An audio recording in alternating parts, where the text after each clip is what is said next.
आज हम पढ़ेंगे पहला lesson a girl with the basket, और जिसको लिखा है विलियम सी डगलस ने, जो कि एक अमेरिका के सुप्रीम कोर्ट के जज थे और ये भारत घूमने के लिए आए थे अपने देश की आज़ादी के बाद, यानी कि सन 1950 ईस्वी में। और जो भी इन्होंने यहाँ देखा उसका वर्णन किया है इसमें। तो देखते हैं क्या लिखते हैं वो। I had left new Delhi for the Himalayas. मैं नई दिल्ली से हिमालय के लिए चल चुका था, अर्थात वो नई दिल्ली से हिमालय के लिए निकल पड़े थे। आगे लिखते हैं I was going as far as Bareilly by train and then by car to Ranikhet, an old British army hill station located on 6,000 foot ridge opposite a 120 mile stretch of snow-capped Himalayas। Writer लिखता है कि मुझे I was going as far as Bareilly by train, मुझे बरेली तक rail के द्वारा जाना था, और then by car to Ranikhet, और उसके बाद रानीखेत तक उसे कार से जाना था। An old British Army hill station located on a 6,000 foot ridge opposite a 120 mile stretch of snow-capped Himalayas। तो ये रानीखेत है क्या, इसका वर्णन किया उन्होंने। An old British Army hill station, एक प्राचीन अंग्रेजी सेना का पहाड़ी अड्डा, स्टेशन मीन्स होता है अड्डा, लोकेटेड बने स्थित था, ऑन 6,000 फुट रिज, 6,000 फुट की ऊंचाई पर, और कहाँ, अपोजिट मीन्स होता है विपरीत दिशा में 120 माइल यानी कि 120 मील बर्फ से ढके हुए हिमालय के ठीक सामने ये रानीखेत था। द ट्रेन वाज स्लो, रेलगाड़ी धीमी थी, and it stopped at all the way station, और रास्ते के सारे स्टेशनों पे ये रुकती थी।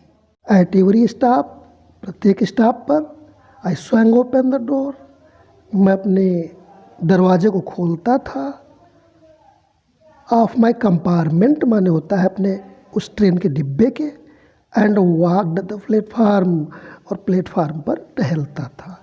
तो राइटर कहता है कि हर स्टेशन पे गाड़ी रुकती थी और मैं डिब्बे के दरवाजे को खोलता था और बाहर निकल के मैं प्लेटफार्म पर टहला करता था। तो एक बार पूरा अर्थ एक बार फिर समझ लेते हैं। I had left new Delhi for the Himalayas, मैं हिमालय के लिए नई दिल्ली से निकल पड़ा था या चल चुका था।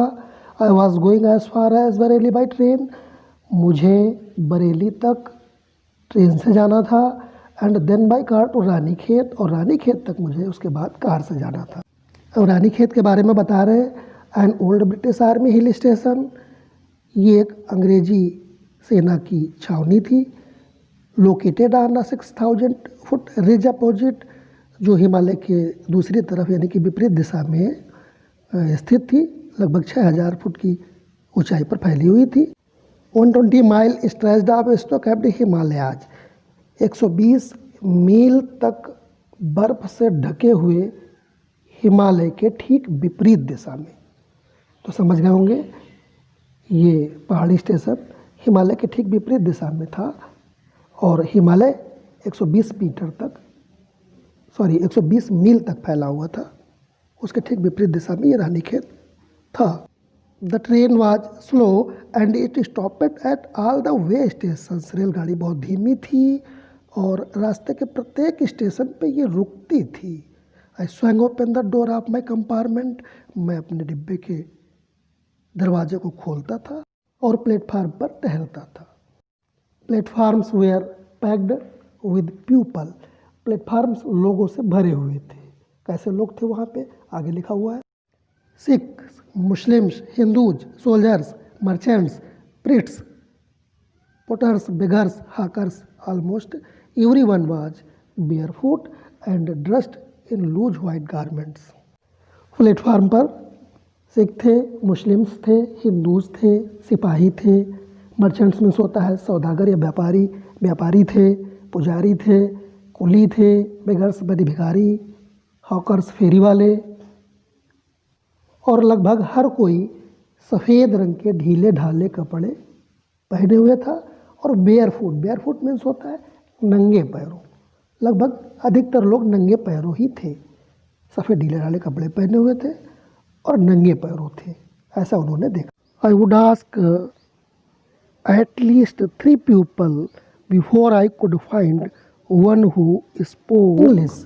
कम से कम मैं 3 लोगों से बातें करता था। आई वुड आस्क, मैं पूछा करता था, एट लीस्ट 3 पीपल, कम से कम 3 लोगों से, before I could find one who spoke English, इससे पहले कि मुझे कोई अंग्रेज़ी बोलने वाला मिलता था। लेखक का कहना ये है कि जब कम से कम वो 3 लोगों से बातें कर लेता था, जब जाके उसे कोई अंग्रेज़ी बोलने वाला एक व्यक्ति मिलता था। We would talk world affairs and every major topic the news of the day produce.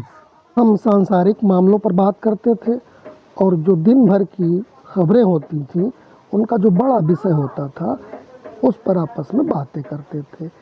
In this way I was trying to get a feel of the pulse of the nation, checking opinion against official attitude and reports. इस प्रकार मैं इस राष्ट्र की नब्ज को टटोलने का प्रयास कर रहा था, अर्थात मैं ये जानना चाहता था कि इस देश की भावनाएं क्या हैं, इस देशवासियों के भाव क्या हैं, ये मैं जांचने का प्रयास कर रहा था। Against official attitude and reports का मतलब है जो सरकारी आंकड़े थे, जो गवर्नमेंट की जो सूचनाएं थीं, उनके प्रति इस देश के लोगों का भाव क्या था, उनके विपरीत इस देश के लोगों का क्या भाव था, बस यही जानने का प्रयास लेखक कर रहा था।